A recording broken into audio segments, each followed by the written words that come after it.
Hey, what's up guys? We got a International 4700 2007 with the 10 lug aluminum wheels, a CFO half-inch Milwaukee fuel. This is going to be the, let's see if it'll focus, 276720. This is Milwaukee's big half-inch gun with an M18 with a 3.0 battery. It's not even the big battery on it. So you can pop one of these lug nuts loose.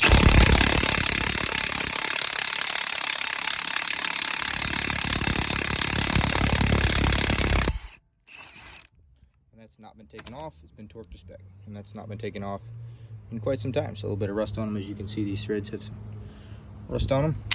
So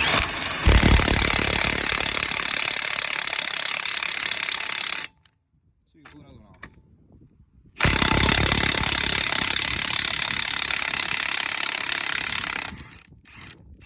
Oh yeah, not perfect, but does the trick.